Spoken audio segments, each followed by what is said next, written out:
All right, tell me about Superman, Nate. Okay. So totally, totally new book for us. For me, I guess. So very quick background Well, hold on, here. hold on. I know that basically what I need you to do is I need you to explain all of the DC events before hmm we even get into this book. So tell me everything. There's a bunch of stuff that happened Uh that huh. didn't count for a long time, Uh huh. and now it counts again. And Okay. then for a really small time it didn't count, and then now it counts again. But Okay. sometimes there are versions of the characters that are all together in their own bodies, not like the girls and the boys are together. Well, You know, sometimes that happens. you know that scene in The Hangover when he's counting cards Mm-hmm. and there's like math equations. Like that's literally Yes. that just happened. Yeah. Okay. Now that you understand, Mm. I've never read a Superman comic in my life. I don't know anything about Superman comics.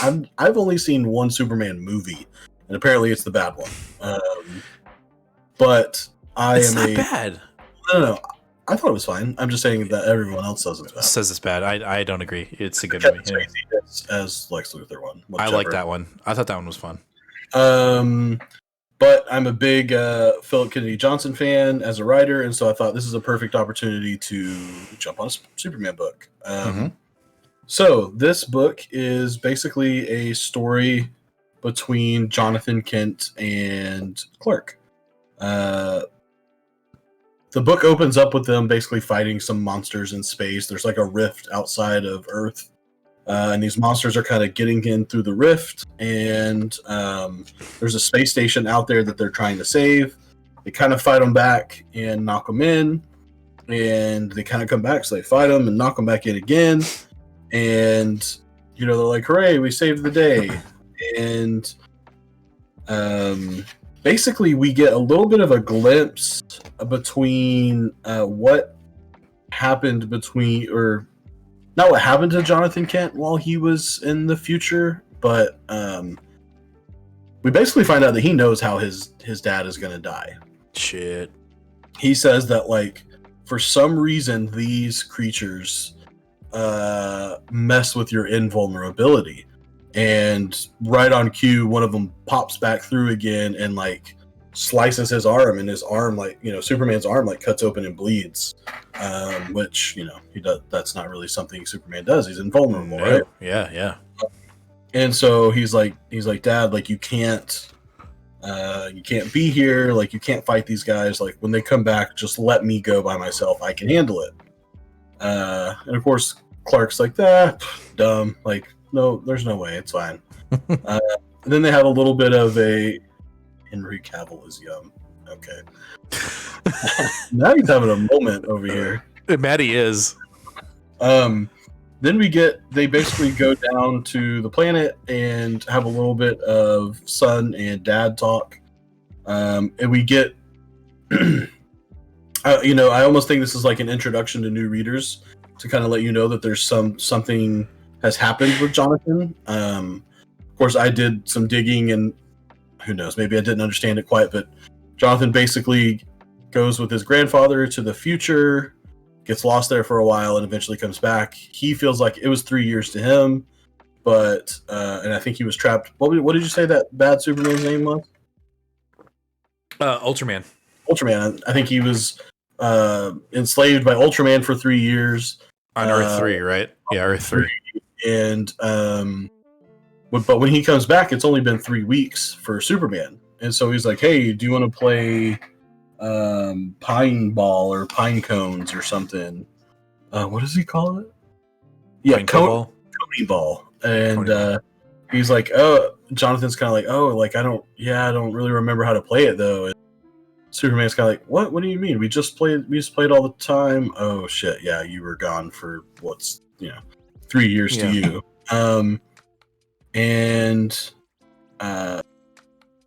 Yeah, I mean, it's really just kind of like a story between father and son, which I found interesting because I didn't realize that he had an actual son, so that's nice.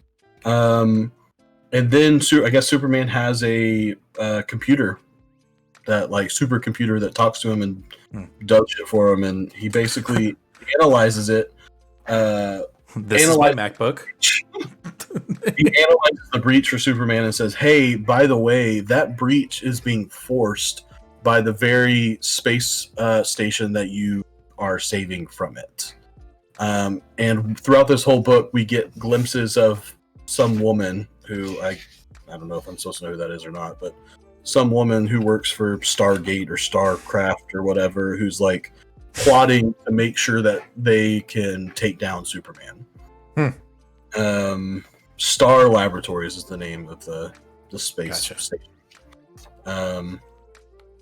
And so basically we see one big giant breach happening and a really big monster coming out and Superman racing towards it. And the next issue is called The Fall. Uh-oh. So I almost wonder if I just jumped into a Superman story where Clark Kent isn't going to be Superman. Which, again, whatever. That sounds plausible. I mean, at one point, Jonathan even says, like, I hate it because when I was on Earth 3, people called me Superman, and people, like, you know, they were like, when are you going to take up the mantle, and when are you going to be? And then he's like, I'll never be Superman. That's my dad.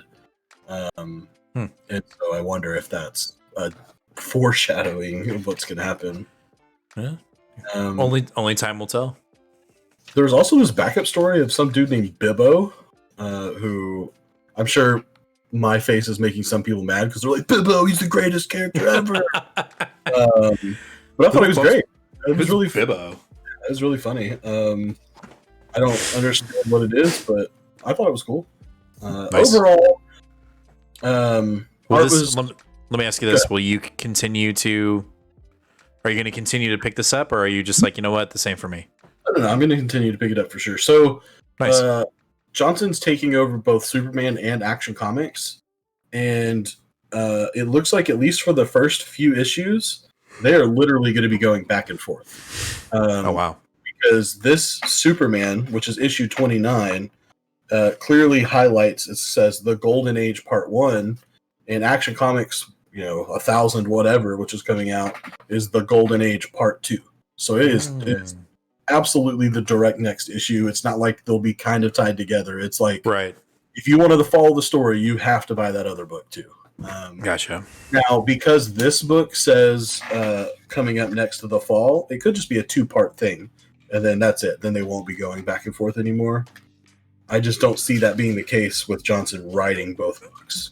So, remind me again. So the Superman that's in this book that is foreshadowed to possibly fall, this is the Superman where his two identities merged to one, yes? I believe so. I believe this is a pre-Crisis and the new 52 versions of Superman, dude, infused into one body, and all of the memories and thoughts and ideas from both are in the same person. Yeah. I just remember, like, you're wrong. I just remember Superman being faster than a speeding bullet and train, and that's It's not the world we live in anymore. Jesus. All right, well, that's cool.